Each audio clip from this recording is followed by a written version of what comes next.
Hello, and welcome to Divine Spiritual Connection, the place where our experts will share their wisdom, their knowledge, and their experience to help you on your journey to loving yourself radically and creating the life of your dreams. I am your host, Cynthia Isaac, and it is my pleasure to bring to you today Anita Govinder. Hi, Cynthia. How are you? I'm good, Anita. How are you? I'm doing really well, thank you. Good. Glad to have you with us today. Okay, so let me get a little background on Anita. Anita is the founder of Beliefs180.com, and she talks about how to effectively process your uncomfortable emotions. We're going to be talking about one of her processes called the reconciliation and reveal process. We're going to be talking about spiritual bypass and also her joy method, which you'll have a chance to experience. So, Anita, why don't you begin by telling the audience a little about yourself and how that led you to where you are today? Well, I started down this path almost 10 years ago or so when my own stuff was coming up and I didn't know what to do. And so I said to myself, this is kind of driving me crazy. So I either go to a therapist or I start meditating. And I chose meditation. And through the process of meditation, I started opening up to so many different spiritual teachers and teachings that led me on this path of self-discovery. And so I learned how to process these emotions that were coming up in an effective way so that they weren't affecting me like the way they were previously. I wasn't taking things so personally and stuff. And that led me to wanting to share it with other people. And I started on a path of energy healing, and I learned about how energy works and all of that, and integrated that into the coaching business, which is what I do now, and kind of bring all of this together to help other people deal with those emotions once and for all and just be done with them. Yes, I understand. And I can imagine that some of the emotions that we're talking about are the emotions that most people don't really like to have, such as anger or resentment or frustration or whatever. So it's something that will trigger us or make us go in a different direction. We usually don't like to have these emotions. So therefore, when they come, we don't want to experience them. Exactly. And what I'm hearing you saying is that in your life, when you saw things come up, you did something about it and you started with the meditation process, and then that moved you into another direction. Yes, exactly. That's often how it starts. Okay. Well, yes. And very often people don't want to feel their emotions because the fear is so great because they don't know how to handle it. Well, yes. They just want to avoid it rather than actually dealing with it. So the fear is so great that it's actually greater than the emotion that they're wanting to suppress. Yes. I hear what you're saying. But because of their fear, and most people, because of the fear, they don't want to deal with it. And what Correct. You're saying is that fear they have is actually greater than what the emotion is expressing or being expressed. Yes. And the thing about it is that if you do not feel it, if you do not acknowledge it, do not feel it, then you certainly can't heal it. So I hear what you're saying is that there's a way for us to no longer allow that emotion to drive us into fear, which will cause it to stay there because we're not acknowledging that, yes. Versus acknowledging it and doing something about it. So tell us a little bit about the process of when a person is feeling fear, for example. They're feeling fear, and what can they do to get out of that? Tell us a little bit about that process, what they can do to cause that emotion to acknowledge it and go on and release it. Tell us about that.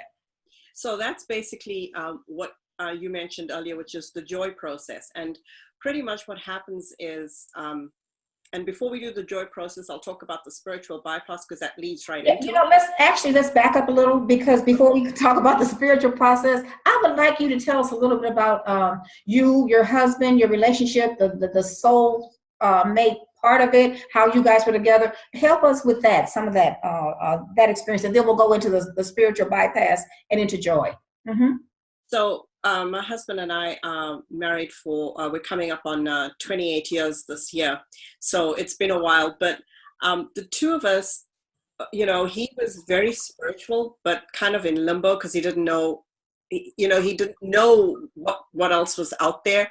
Was there a higher power or not? It was always the I don't know.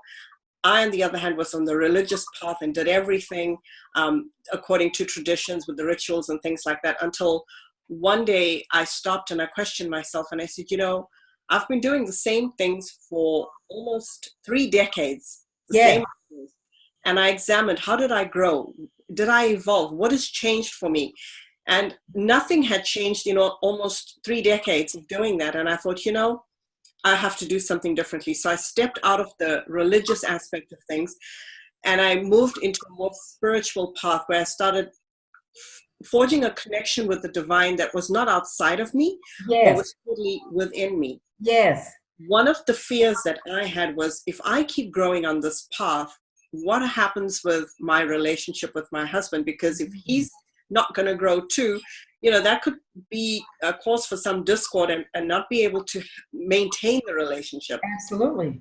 Fortunately for me, he listened to what I was saying and I would share things with him, and he totally got on the same path as me. And now, instead of being in limbo, we're both journeying together and we're both evolving together, which is actually making for an even richer relationship than what we had previously.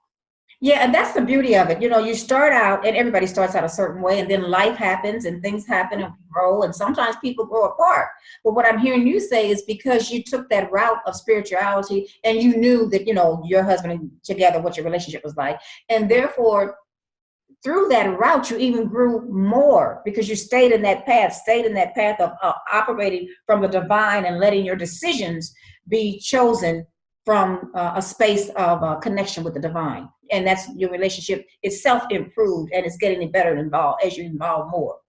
Absolutely. And one of the things that I noticed was when I started on this, and you get so excited and you're learning so much and you just want to share everything with everybody. And what I found was in the beginning, he wasn't as receptive. So I basically had to learn to back off and focus on me. And just in focusing on me, and then he was looking at the changes that were occurring. And so when I'd share something that I'd read or listened to, he would be open to it after that because he could see the changes and the progress I was making. Mm-hmm. That in itself helped him to say, okay, maybe I should listen to this and pay attention here. So in the beginning, it wasn't as easy as that we just both got on the same path. There was resistance, but I had to stay the course and focus on me. Yes. And that's when, again, my inner landscape was changing. And so my outer landscape changed too, because now he was like, okay, I want to do this now. So I just worked on me and it changed things with us, between us. Yes. Yeah. And that's so beautiful because the truth is we absolutely must start with ourselves. Yes. Because first of all, if something is going on and you're not dealing with it, then you're not healing and you're not getting better. But when you heal and you deal with it, now you have something to give away. Mm-hmm. How can you give something that you do not have? Exactly. So it becomes more than just a mental process. It becomes a way of living. It's an embodiment of what you learn. And when it becomes a part of your life, a way of living, you're not thinking about it. You're simply living from that state of being in everything that you do. It doesn't even become a conscious effort anymore. Like we don't have to think every morning when we get up, I need to brush my teeth. It's just simply a natural process. It just comes, you do it without thinking. This is the same thing with embodying all those concepts and those learnings. It's like it becomes a part of you. Yes, that's an excellent point because often when we are maybe at that place where we're feeling angry or we're feeling sad or we're feeling resentful, whatever it might be, and we're not acknowledging that, and maybe we talk to someone and they may say, oh, well, just get over it, or oh, do this, or maybe say something intellectually that sounds good, and for a moment could make a slight shift. Mm-hmm. The problem is, or the difference is, and what we're looking for is to embody the whole idea of our being. And once we acknowledge that and embody that and allow allow it to come through and be healed through a spiritual, through the spirit, then we no longer even have to deal with that. When in fact, we talked earlier, and you told about one of your clients that had a situation. Tell that about your client that had a situation and she went back and was not able to even be in the same space. Tell our audience about that. So it was about feeling anger, and she was taught that you shouldn't be expressing it and you shouldn't feel it, and you just have to basically it's not an emotion that especially women should be showing. Yes. And so she had an instance where she worked very hard on this email that she wanted to send, and it was very particular, and she had put so much of effort into it, and she was ready to send it, but she deleted it instead. So there was so much of in that moment when you're just like, okay, you've done all this work and then it's just gone. And she was so upset and so angry, and she wanted to do what she'd always done, which is just not face the anger and bury it away. But she said no, she's gonna experience it in that moment. Mm-hmm. And that's what she did. She sat with that anger. She acknowledged how pissed off she was in that moment. Yes. And let it out, and she screamed a little and let it out, but nothing that was self-destructive or harmful to anybody else. This was a very healthy expression to just let it out. And once she had done it and said, okay, that's it, it was over, she got on with her day. So when we next met, I said to her, well, I'd like you now to just close your eyes and go back to that moment where you felt all of this anger and frustration. And she said, I can't do it. I can't bring it up. And I said, okay, so it's gone. She says, no, it is.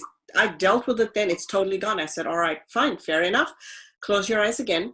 Go back to another instance that made you angry that you didn't deal with in the same way, and you kind of buried that anger. Can you call that up? She said, oh, yeah, I can do it just like that. Yeah, absolutely. Yes. Yeah, so then that goes to show you that when we acknowledge it, when we work through it, I say when we love through it, when we apply the love to it, and just acknowledge it for what it is. And another thing I'd like to bring out, since we're talking about this, is that even though we're talking about these are emotions that we don't particularly like to even admit that we're having, but we do have them. The way I look at it is the emotion is not bad.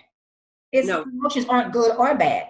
In fact, the way I look at it on a scale, like, there are lower emotions and then there are higher emotions.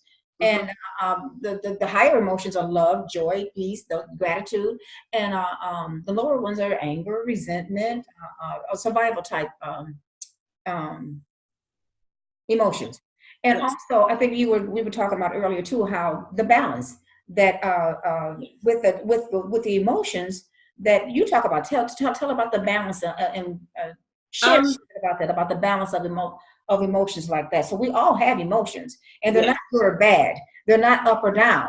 They are actually a balance. And for example, someone may say that love, and the opposite of that may be hate. So talk a little bit about that balance and how we can balance that out within ourselves.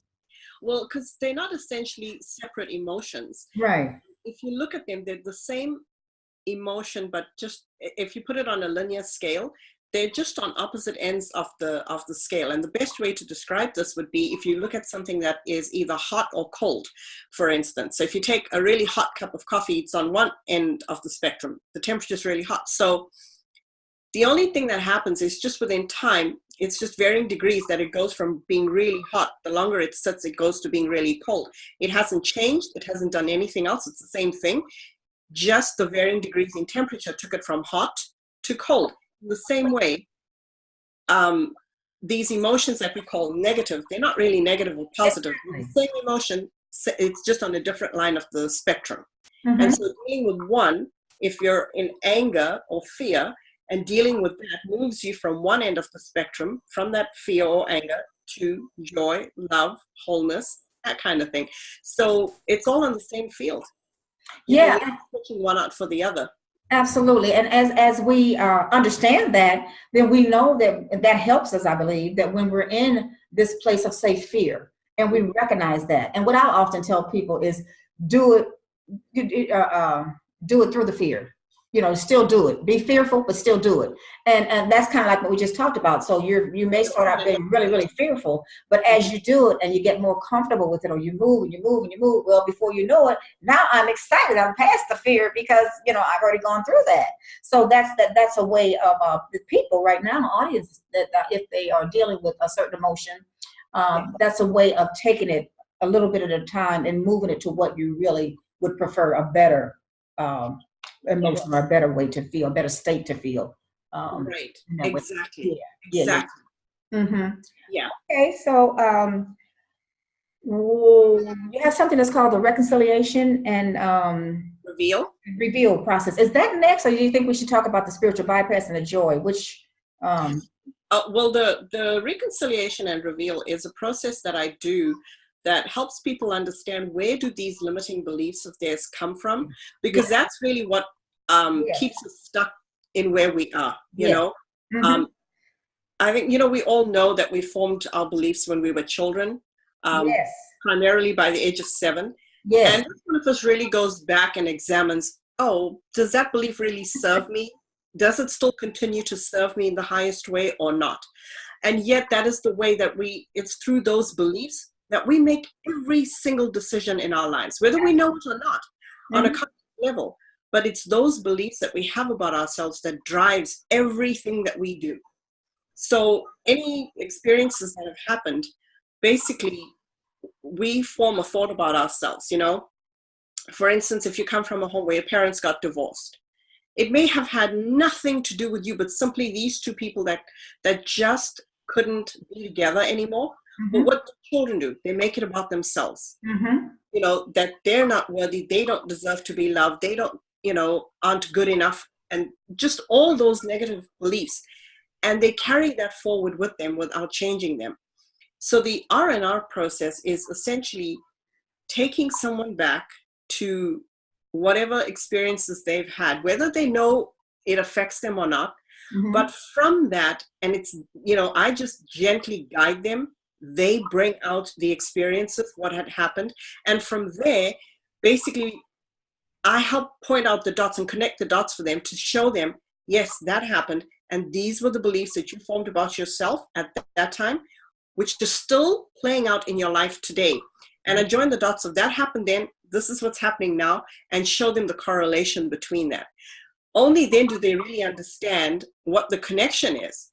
Because a lot of people say, yeah, but that happened when I was a kid. I got over that. I don't even think about that anymore. Yes. You don't have to. It's there. So when you bring that part of that, whatever age that child might have been, bring that child into wholeness again, then you as the adult can be in charge of your life. And a lot of that also stems from, people say, well, the law of attraction doesn't work for me. I can't manifest anything that I want. Well, that's because what you're feeling is the same thing that you're putting out, and you're just seeing more of that happen in your life. Unless you change your fundamental beliefs about yourself and your worthiness, you can't bring into your life what you want. Or you can, but it would be so hard. It requires so much of effort. Yeah, that's an excellent point, is that often as adults, we're trying to create a certain life or manifest certain things in our lives, and we're wondering, I'm following what I know, or, I've been told, I've been taught, I've been to hundreds of trainings, and somehow this is still not happening. Well, the main reason it's not happening is because you're not in alignment. And that's when we talk about what's stopping you. Well, what's stopping you is actually unconscious. And most people aren't even aware that is even taking place. So when they even become aware that it's taking place, then there needs to be, like you said, some type of process, some type of healing that goes to that place when it happened when you were a little child, goes to that little child within, and is able to acknowledge, recognize that, and then heal that. And that person becomes whole. So then for that particular situation, not feeling good enough, not feeling worthy, then at that point, when they realize and that is healed, then as an adult, it may come up, but they're not going to, what am I trying to say? They're not going to allow that to stop them from believing what changing their belief, because everyone believes that based on what they were told and Yes. what they were experienced and the conditions in which they were raised. So Yes. no, we don't have control over that, but you do have control as an adult of realizing and recognizing that, oh, okay, that is why I feel so uncomfortable in this situation. That is why I feel so, because, years back this happened. And what you're saying is you can take them back there, help them Yes. see that, help them heal that, help them be whole again. And then now when something like that comes up again as an adult, because you've dealt with it, you understand it, you know it, you're not going to allow that to stop you and block you from getting what you want. Well, because number one is you have the awareness of Yes. what it is, and Yes. that puts you at choice. Yes. Always at choice. And now when the situation arises again, and you think about it, you can say, okay, I do have a choice. I can follow that same old pattern that I've always done. Yes. I can make a new choice in this moment to do something differently. And then that starts changing your beliefs about yourself, and then how you present in the world, how you move through, the choices that you make. The awareness is the key, because it brings you right back to, okay, I don't have to do this anymore. Yes. I can choose differently. Mm-hmm. Yes, Mm-hmm. Absolutely. Yes. And then as you are aware and it comes up again, there'll come a time when it'll come and you go, that doesn't even trigger me. That doesn't even affect me anymore. That's when you know that you have truly dealt with that. Absolutely. Yes. You don't have any kind of emotional tie Yes. to that thing again, because it doesn't affect you. You've dealt with it. You've brought it into wholeness. You've let those emotions go surrounding that, and you're different. So it really doesn't affect you anymore. Absolutely. Yeah. I love that process. I love it. And you also have the process. Let's talk about the spiritual bypass and then the joy. Let's talk about our listeners. The thing is that I find with a lot of people, the spiritual bypass is basically not acknowledging what you're feeling. So if you're feeling any kind of anger or disappointment or resentment, sadness, whatever it is, what's happening is people are saying, well, I should be thinking positively. So they try to forcibly change their state of being and try to put on a smiling face and think positively, but that's not what they're feeling. So there's that misalignment between head and heart. But what's the greater frequency that's going out, the greater vibration, is what's in your heart. You're sending that out all the time.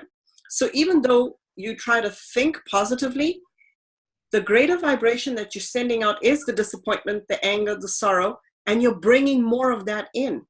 So instead of bypassing what you're feeling, get real with what you're feeling. And that's what the joy method is all about. Yes. I love that. The joy method is J is just be with those feelings. They are there, they're wanting an expression. That's why they keep coming up.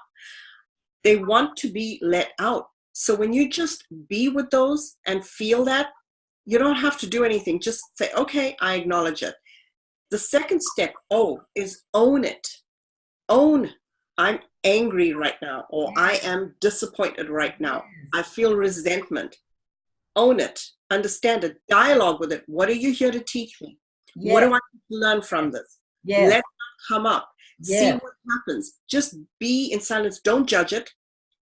Don't make another story about it. If he didn't say that, I wouldn't be feeling this resentment. If he didn't do that, I would. Do not make stories about it. Right. That's right.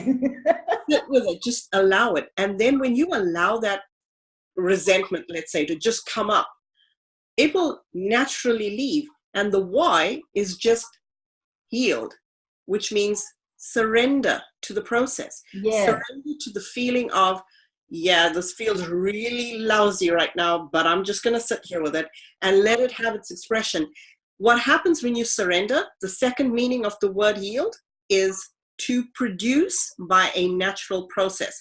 What is our natural state of being? Joy. When you naturally let that resentment go, joy naturally comes over. You don't change your state of being. It happens naturally. Okay, say that again. Say you had a definition of something. Was it yield? What's the or surrender? What is it? Is it the meaning of it? Say that again, please. So yield is to surrender, and the other definition of yield is to produce by a natural process. To produce by a natural process. Okay. So by naturally letting go of the resentment, you naturally produce joy, which is your state of being. You don't have to do anything for that to come up. It comes up on its own. because that's what we're supposed to be, is naturally joyful. Yes. So it comes up on its own once you just surrender to letting go of the resentment, feeling it, allowing it its expression out of your body, and you naturally start feeling good. You don't even have to do anything. I've done this process so many times, and there was one time that it took me 2 days to really sit with what I was feeling. 2 solid days, and I gave myself that time. I could feel the constriction. I could feel that I wasn't able to take a full deep breath. So I sat with what I was feeling.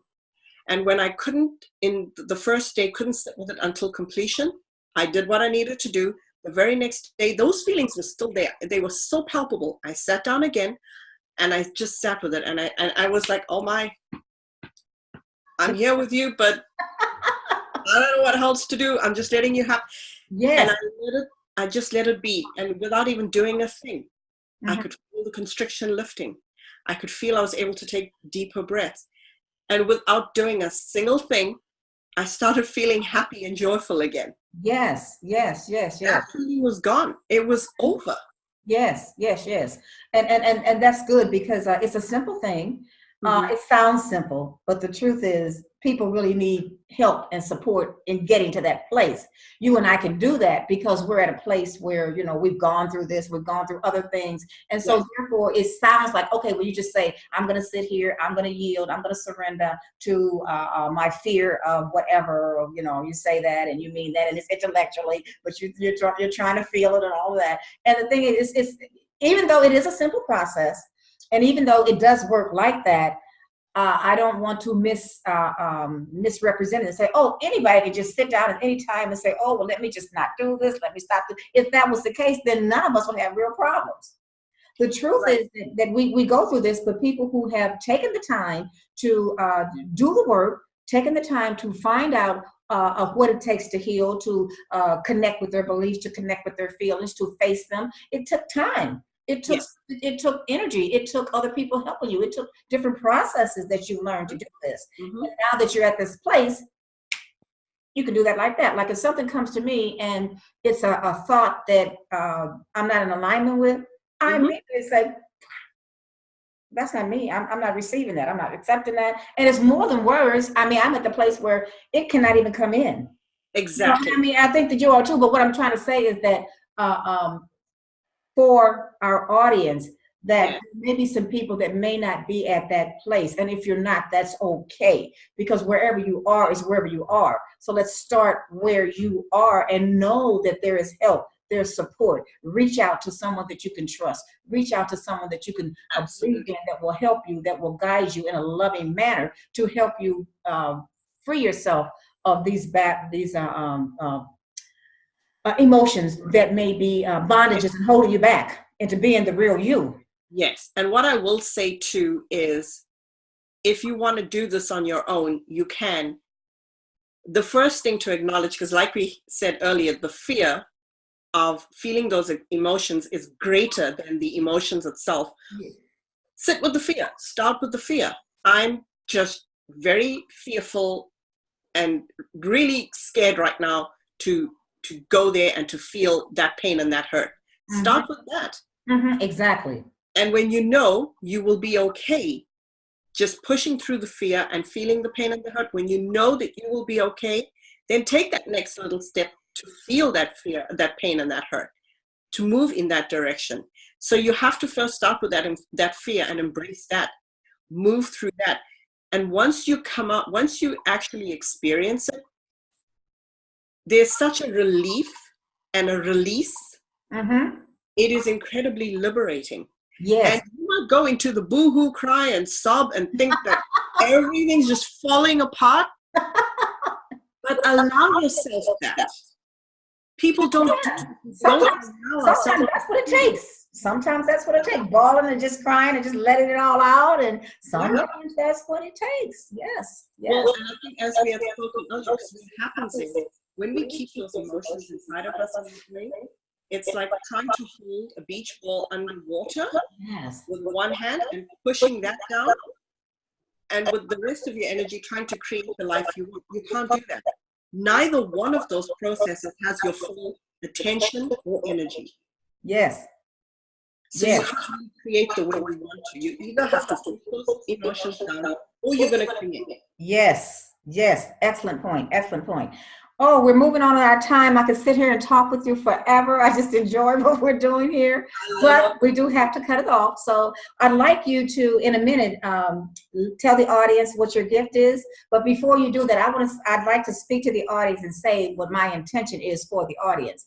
We've had a wonderful time talking here and sharing different processes, techniques you can use, and that is absolutely wonderful. I would like you to not just listen, but to actually take away something that's going to help you wherever you are right now, that's going to help you release whatever emotions that are not working for you, that are holding you back. Do whatever you can, and just to do something now. Take some action now towards wholeness, towards healing, towards loving yourself fully. And that's what this is all about. So now if you share your gift, I'd appreciate that. So you have the link that you're going to share with the audience, and if they go to my website, they will be able to put their name in and their email address, and they'll get the joy process. You can have access to that, so you can have a great dialogue with them and understand how to go through it and how to do it for themselves. We will have a link. We will have a link for them to go directly to your website. But the gift is a mini version of the joy. Is that what the gift is? The gift is the whole process. They can have access to that paper. And then for the first 5, I have a second gift actually. For the first 5 viewers that contact me and mention the Divine Spiritual Connection, that's how they found me. I would gift 5 people with a complimentary reconciliation and reveal process. And that's usually an hour and a half session, and it's about $175 value. So I would like to gift that to the first 5 people. So if you're stuck and you don't know how to approach those emotions, how to even get there, this is a perfect way to get you in touch with them. Yes. Beautiful, beautiful, beautiful. That's a very generous gift. So you heard that she is offering for the first 5 people that go and tell her that you heard her on Divine Spiritual Connection, that she will give you $175 value of coaching to help you get out of those emotions and onto something that you would prefer better, onto loving yourself better. Yes. One other thing, I just want to say, Anita, is there anything else that you would like to leave with the audience before we wrap this up? I'd just like to say everybody well, and I know what this is firsthand because I've done all this work on my own, on myself, and I know the difference that I feel within me, and how, people talk about, well, you'll get the divine synchronicities and things will happen, and the right people will come into your life, and I used to wonder, like, why is that happening to me? When you do this work, when you clear yourself, and you're at a different vibrational level, these things do happen. It does happen. But take the time to you first. Yeah. Yes. Thank you so much. Thank you. Many blessings. Thank you so much, Cynthia. All right. Bye now. Bye.